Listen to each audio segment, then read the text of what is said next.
मोदी का विरोध क्यों? क्या मोदी कोई विदेशी है जो बाहर से आकर प्रधानमंत्री की कुर्सी पर जबरदस्ती बैठ गए हैं?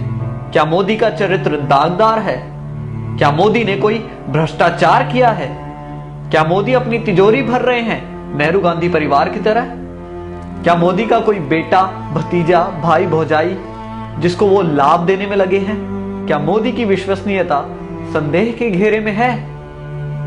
क्या मोदी राष्ट्र विरोधी कार्य कर रहे हैं? क्या मोदी कामचोर हैं? स्वयं से सवाल करने पर हर बार आपका मन जवाब देगा नहीं। तो फिर मोदी से एलर्जी क्यों? अल्पज्ञानी आरोप लगाते हैं कि राम मंदिर नहीं बनवाया, धारा 370 नहीं हटाई, पीडीपी से गठबंधन कर लिया, 15 लाख नहीं दिए, अच्छे दिन नहीं आए। आप ही बताएं कि क्या आपको हर विषय में 100% नंबर मिलते थे? क्या आप पहली नौकरी लगते ही घर खरीद लेते थे? आपने 5वां फ्लोर पहले बनाया था या फिर मजबूत नींव? गाड़ी में 5वां गियर पहले आता है या पहला?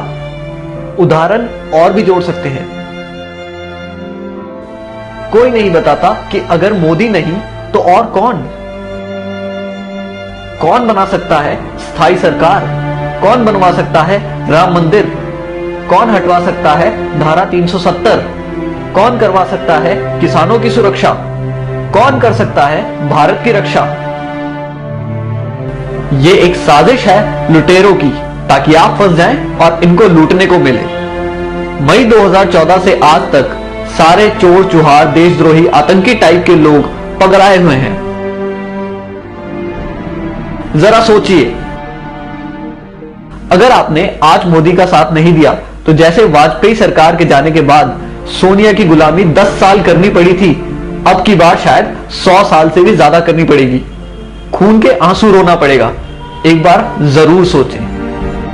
हमने अपने देश की बागडोर मोदी जी जैसे एक ऐसे मजबूत और ताकतवर व्यक्ति के हाथ में दी है जो देश के 125 करोड़ हिंदुस्तानियों के भविष्य के बारे में 24 घंटे सोचते हैं और उनके भविष्य को संवारने के लिए निरंतर कार्य कर रहे हैं। मीडिया और लोगों का विरोध सुनकर भी वे देश के भविष्य के लिए कार्य करते चले जा रहे हैं। वो अपने लिए नहीं, हमारे भारत के स्वर्णिम भविष्य के लिए जी रहे हैं। गर्व करें कि आप मोदी समर्थक हैं, कोई इटली की टीम के गुलाम नहीं या चीन का साथ देने वाले वामपंथी नहीं, ना ही अन्ना हजारे के साथ भारत माता की जय बोलकर सीएम बनने वाले और आज भारत माता की जय नहीं बोलने को जायज ठहराने वाले किसी के चेले नहीं। आप ही बताइए, जब देश का बंटवारा हुआ तब सरकार किसकी थी? जब पाक अधिकृत कश्मीर बना तब सरकार किसकी थी? जब मुंबई पर हमला हुआ तब सरकार किसकी थी? जब चाइना ने जमीन हड़पी तब सरकार किसकी थी? जब वीर सैनिकों के सर काट के पाकिस्तानी ले गए तब सरकार किसकी थी?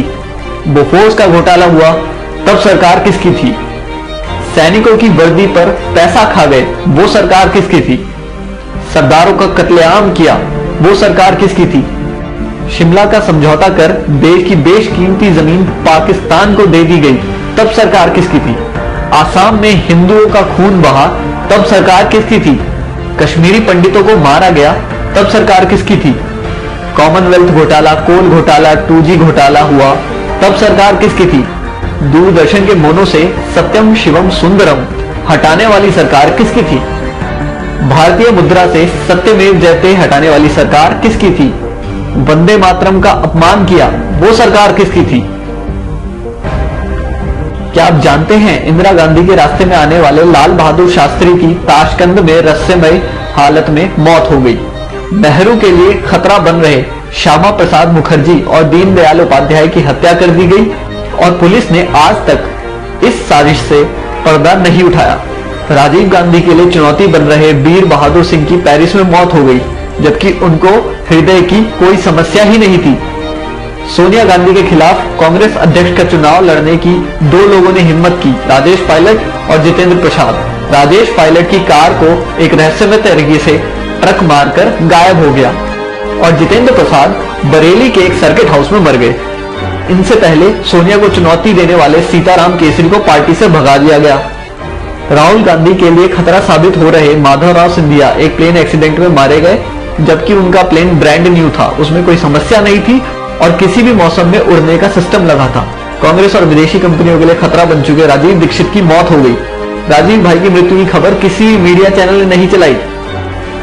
मित्रों, जो भी इस परिवार के अत्याचारों के खिलाफ आवाज उठाता है उसकी रहस्यमय हालत में मौत हो जाती है। शशि थरूर की पत्नी इस बात का एक उदाहरण है। संविधान की धारा 30A के तहत विद्यालयों में गीता रामायण पढ़ाना क्यों प्रतिबंधित है और मदरसों में कुरान और ईसाइयों को बाइबल पढ़ाने की छूट है? हिंदू मंदिरों और तीर्थ स्थानों के चढ़ावे पर 70% सरकार का हक, मस्जिदों और मजारों पर चढ़ावे का पूरा हक उन्हीं का, साथ ही सरकारी अनुदान। बाबा अमरनाथ और कैलाश पर्वत की यात्रा पर सरकार को टैक्स, लेकिन हज यात्रा पर सब्सिडी। इच्छा है तो इस मैसेज को आगे बढ़ाएं, वरना स्वयं को भारतीय कैसे कहेंगे। जय हिंद।